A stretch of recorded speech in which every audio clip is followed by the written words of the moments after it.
기도하고 말씀드리도록 하겠습니다. 하나님 은혜를 감사합니다. 오늘 말씀을 증거할 때 주님이 함께 하시고 주님의 은혜로 이 말씀이 성령께서 역사하셔서 큰 은혜로 임하게 하여 주시옵소서. 감사하며 예수님의 이름으로 기도합니다. 아멘.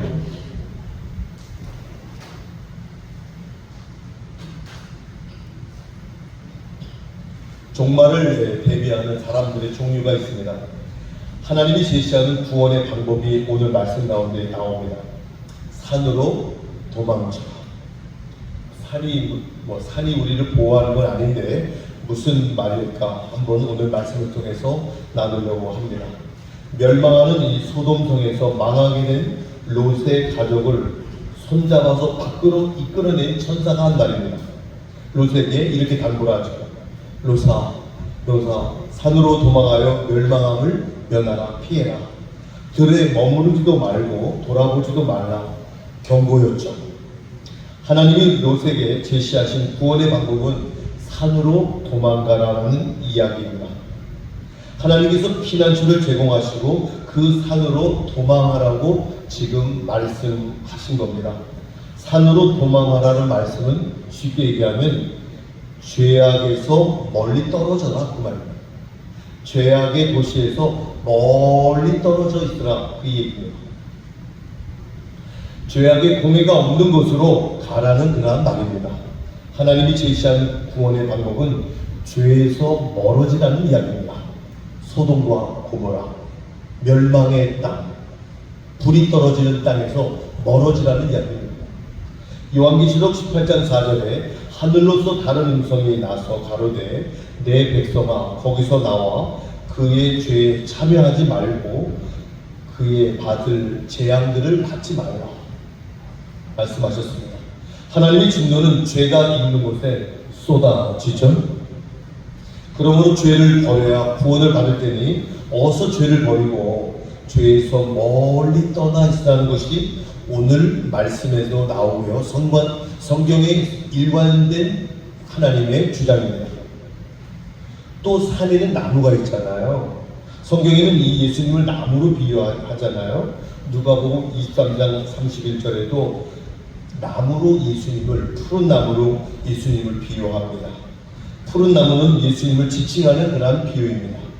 예수님 곁으로 피하는 사람은 구원을 받습니다.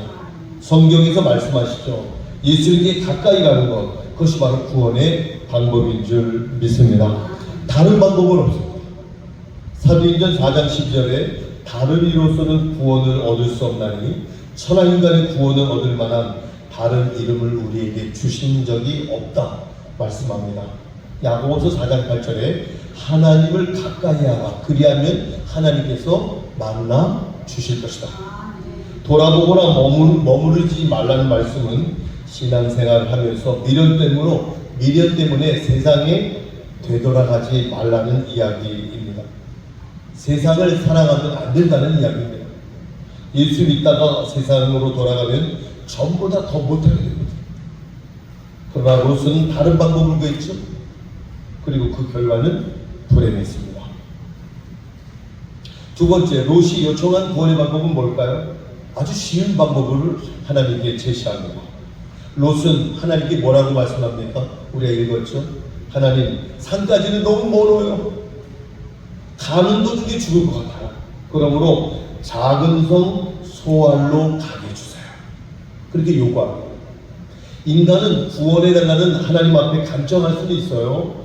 그렇지만 구원해달라고 구원의 방법까지 우리가 정할 수는 없습니다. 그런데 롯은 감히 하나님이 정하신 구원의 방법을 거부하고 자기의 방법대로, 자기의 방식대로 구해달라고 하나님께 요구합니다. 롯은 왜 작은 성읍으로 피신하려고 했을까요? 작은 성읍에는 죄가 적을 것이니 설마 거기서도 멸망될까 하는 생각일까요? 작은 모래도 가라앉을 무게는 충분합니다. 작은 모래. 작은 죄도 멸망받습니다. 적은 죄는 용서받을 수 있는 것이 아니고요. 회개한 죄만 용서를 받습니다. 아마 내가 어떻게 아무것도 없는 산에 가서 살겠냐? 작은 서국에 가서 도시의 편리한 생활을 누리면서 살아야지 하는 생각에서 작은 서국으로 가게 해달라고 애원을 한 겁니다. 롯은 세상의 미련을 결코 버리지 못했다는 그러한 말씀이죠. 저 산까지는 멀어서 가다가 망하겠으니 가까운 소알이라는 곳으로 가게 해달라는 생각은 하나님의 은혜를 알지 못하는 그러한 생각입니다. 하나님은 먼 산으로 가라고 하셨는데 롯이 가깝고 작은 소알성으로 가겠다고 하는 것은 하나님의 뜻에 순종치 않겠다는 이야기입니다. 하나님에 대한 믿음이 없다는 그런 이야기입니다. 인간은 하나님이 제시하신 구원의 길을 최선을 다하여 달려가지 않고는 결코 지름길이 없다는 것을 우리는 알아야 됩니다. 일주일 동안 줄똥잘똥 모르고 고생하는 것이 안타까워 하나님은 엿새만 일하고 하루는 쉬면서 너희의 영혼을 생각해라. 장차 들어갈 천국을 준비하고 안식을 맛보아라. 그렇게 주님이 우리에게 명령하신 거예요. 그리고 주일을 오늘 이 하루를 주신 겁니다. 그런데 많은 사람들은 주일날 편히 놀지 못하는 것만 안타까워서 꼭 주일을 지켜야 되나요? 이렇게 질문하는 사람이 있습니다. 하나님이 우리에게 배려해 주시는데도 불구하고 말이죠. 제 멋대로 살고 싶어서 말하는 그러한 인생들의 이야기입니다. 물질을 주신 분을 바로 알고 경배하면 더 주시고 그의 신앙을 알아보려고 하나님은 우리에게 물질에 대한 11조의 그러한 말씀을 하셨습니다. 그런데 11조를 꼭 드려야 하나요? 11조를 해야만 믿음이 좋은 건가요? 하는 그러한 동문서다. 하나님과는 관계없는 엉뚱한 이야기를 하는 분들이 있습니다. 오후 예배나 3일 예배나 새벽 예배에 꼭 참석해야 되나요? 쉽게 믿을 수 없나요? 말씀을 모른 채 하고 제 생각대로 믿어보려고 얼마나 다른 행동을 하는지 모릅니다. 그러나 그것은 하나님이 제시한 방법이 아니죠. 인간이 제시한 방법에는 언제나 후유증이 있습니다. 후유증. 오늘 롯의 아내가 결국 그 후유증으로 소금 기둥을 내고 그 즉시 죽습니다. 그들은 소알성으로 피할 수 있는 허락을 받았으나 그 가까운 성으로 들어가면서도 온 가족이 다 구원을 받지 못하고 나중에는 통탄할 비극을 맞이하죠. 그들이 산으로 갔더라면 그런 일이 없었을 겁니다. 하나님의 말씀에 대안을 제시하면 치명적인 결과가 오게 됩니다. 롯은 소알성으로 가는 그 짧은 길에서도 아내를 잃고 말죠. 세상의 애착이 극심하여 뒤를 돌아본 결과입니다. 그러나 가까운 거리라고 여유를 부리다가 망한 것이라고 보면 됩니다. 그가 오히려 먼 길이었다면 그 길로 도망가느라고 뒤로 돌아볼 여유가 없었을 텐데 이제 가까운 곳이니까요. 얼마 안 남았으니 여유를 부리다가 아내가 소돔성을 뒤돌아보는 바람에 아내가 죽고 말입니다.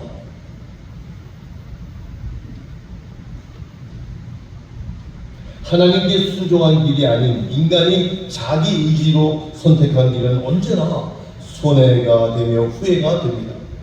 하나님은 언제나 우리에게 최선의 길을 제시하는 분이십니다. 가까운 길이 있고 쉬운 길이 있어도 멀리 가고 힘들게 가도록 하기도 때로는 합니다. 이스라엘 백성들이 광야에서 40년 동안 유리하게 된 그러한 것도 마찬가지 아닙니까?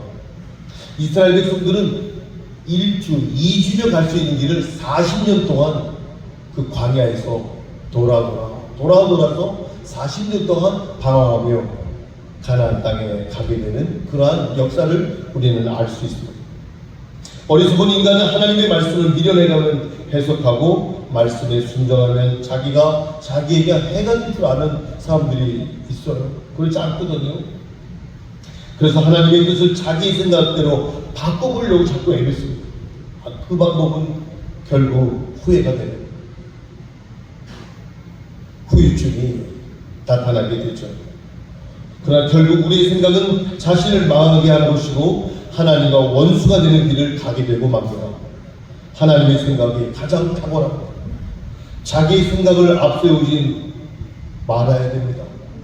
하나님은 우리를 구원하시는데 왜 당신의 외아들 예수님을 죽이지 않고도 할 수 있지 않습니까? 이렇게 질문하는 분이 계세요. 그냥 말씀으로 너희 죄를 다 사했어, 내가 너희를 구원해 줄게, 이러면 되지 않겠습니까? 이렇게 말하는 분도 있습니다. 그러나 하나님은 당신의 외아들을 희생하시는 그 고통을 감수하신 것은 그것이 인간을 온전히 구원하는 다른 길이기 때문에 그렇습니다. 대가 없는 용서는 없습니다. 공의 없는 사랑은 거짓이기 때문에 그렇습니다. 하나님의 생각이 우리만 못하여 하나님의 아들을 희생시켰을까요? 하나님의 생각이 우리만 못하여 힘들게 주일 성수를 해라, 하나님 앞에 희배일조를 드리라, 원수를 사랑하라 하셨을까요? 우리에게는 주일 성수 안 해도 된다, 경건한 생활을 하고 싶은 사람만 해도 된다, 그런 생각이 자꾸 들죠. 새벽 기도는 안 나와도 신앙생활에 아무 관계 없다, 봉사 안 해도 된다, 그렇게 하셨다면 훨씬 많은 사람들이 예수님을 믿지 않았겠습니까? 쉽게 하면요, 그렇게 질문하는 분들이 있어요. 왜 그렇게 부담스러운 말씀하셔서 믿는 사람들이 적게 하셨는지 알 수 없다고 반문하는 사람들이 있어요. 그러나 그런 믿으나 마나 한 사람들이 많아봐야 무슨 소용이 있겠습니까? 그들이 하나님의 의와 평강과 희락을, 하나님의 나라를 과연 만들 수 있겠습니까? 그렇게 편하게 자기 마음대로 믿는 분들이 하나님의 의, 하나님의 나라, 하나님의 평강, 하나님의 희락을 이뤄가는 나라를 만들 수 있겠습니까? 못 만듭니다. 하나님의 생각은 우리의 생각보다 높으시고 완전하십니다. 하나님은 우리를 위하여 가장 좋고 유익한 것을 우리에게 요구하십니다. 그러므로 믿고 순종하며 따라가는 것이 정말 복된 사람인 줄 믿습니다. 오직 말씀대로 믿고 순종하기를 결심하시기를 바랍니다. 세 번째, 인간의 행위에 대한 하나님의 심판. 하나님은 죄를 반복듯이 행하고 경고의 말씀마저도 농담처럼 여기세요.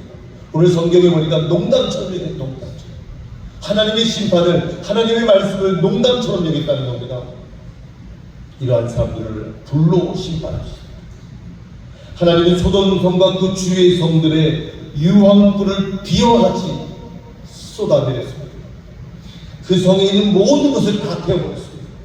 그리고 흔적을 남기기 위하여 세상에서 가장 깊은 웅덩이가 되게 하셨고, 유황과 소금과 온갖 화학물이 가득한 곳이 되게 하셨습니다. 지금 사해바다가 그곳 아닙니까? 제가 남해 있을 때 저희 사모와 이 사해바다를 가봤습니다. 풍선을 물에 넣으면 둥둥둥 뜨잖아요. 우리 몸이 거기가 괜찮아요? 풍선처럼 둥둥둥 뜨요. 얼마나 소고기가 강할지. 그곳은 해면보다 400m나 낮은 수면을 유지하고 있고, 그곳에는요 포타시 회사라는 곳에서 공장을 세워서 광물들을 지금 뽑아내고 있어요. 어느 정도인지 아세요? 염화 마그네슘이 220억 톤, 220억 톤이에요. 억 톤. 염류가 110억 톤, 염화 칼슘이 60억 톤, 염화 칼륨이 20억 톤, 염화 칼슘 수억 톤 등이 화학물이 거기 가득합니다. 하늘에서 불과 유황을 쏟아 부으셨다는 말씀을 입증하는 것입니다. 어마어마한 곳입니다. 그 안에 들어가 있습니다. 하나님의 경고를 무시하고 죄에서 돌아서지 아니한 인생들은 누구나 망합니다. 그것이 심판입니다.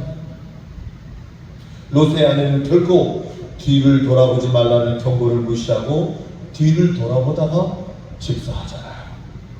소동 기둥이 돼버리잖아요.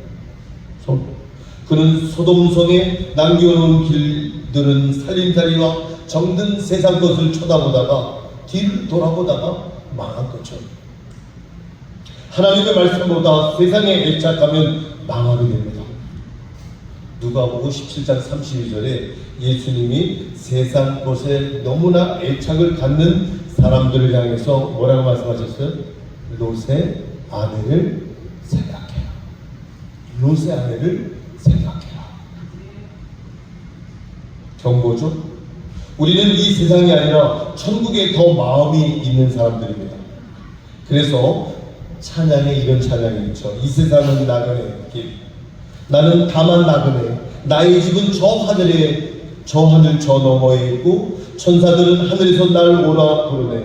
나는요 이 세상에 정들 곳이 없어요. 이 세상 나의 집은 아니요 우리 주님 멀지 않아 다시 오실 때 천사들은 하늘에서 날 오라 부르네. 나는요 이 세상에 있을 곳 없어요.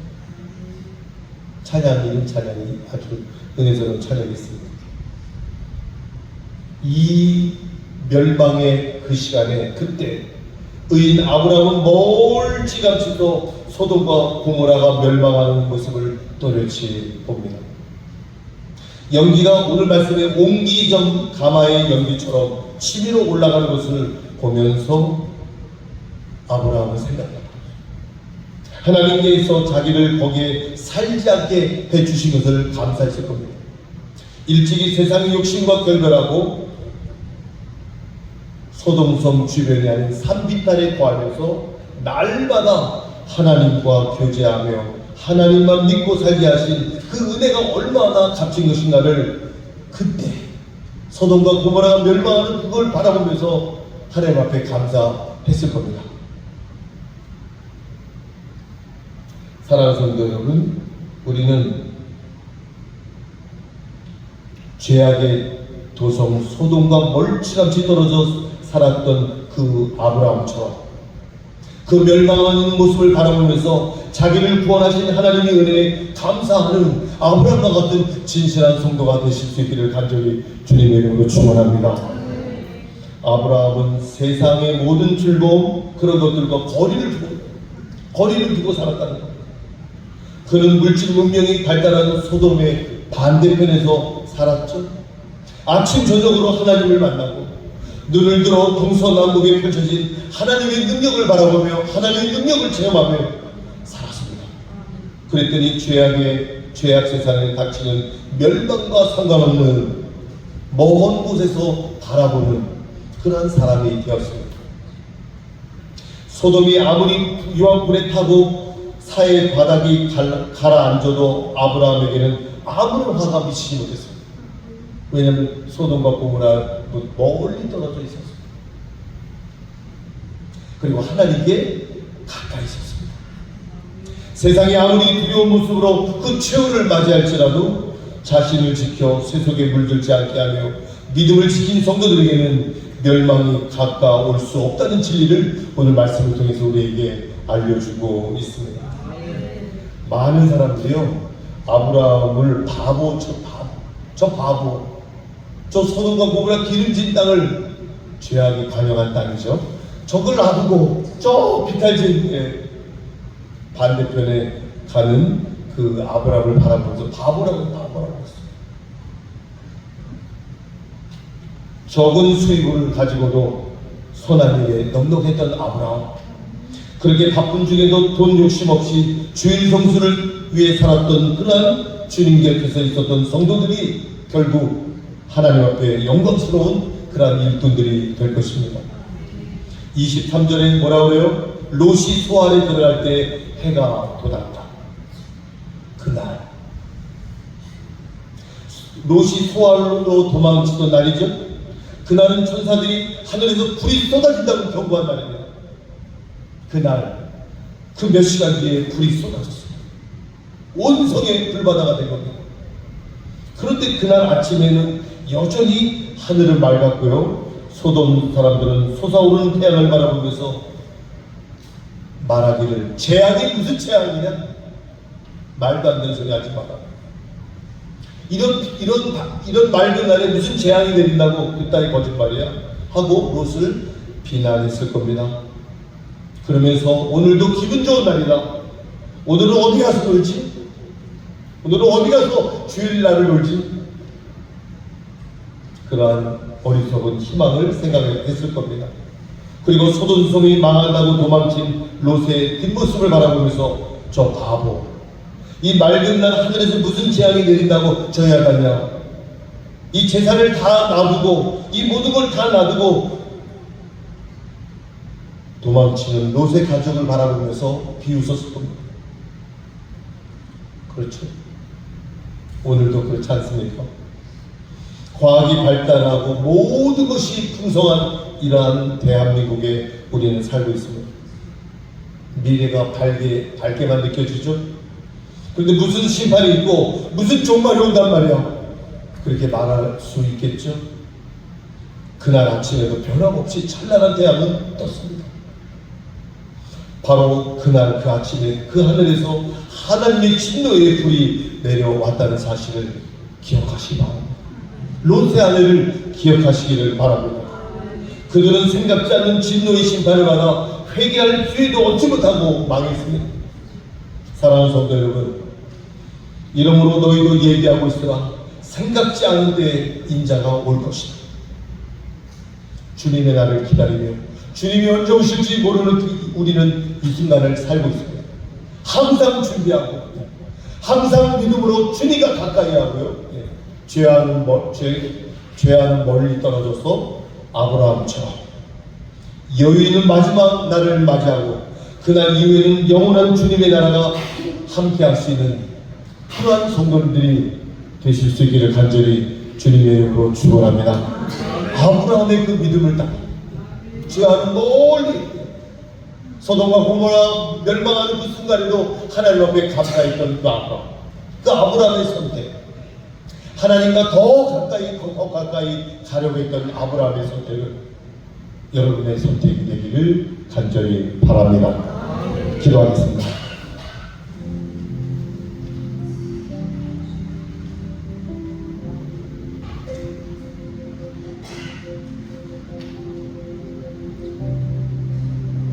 하나님의 방법에 따라 여러분이 구원받으시기 바랍니다. 인간의 방법으로 말고요.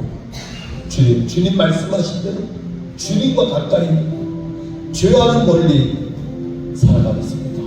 우리 주여 한번 부르고 기도하겠습니다. 주여 하나님께 감사합니다. 주께서 역사하시고 인도받는 하나님의 영광스러운 우리 모든 성도들을 회개하여 주셔서 감사하며 예수님의 축복에 성령의 인도받는 하나님과 더 가까이 죄와는 멀리 살아가는 저희를 회개하여 주시옵소서. 감사하며 주님 기도합니다.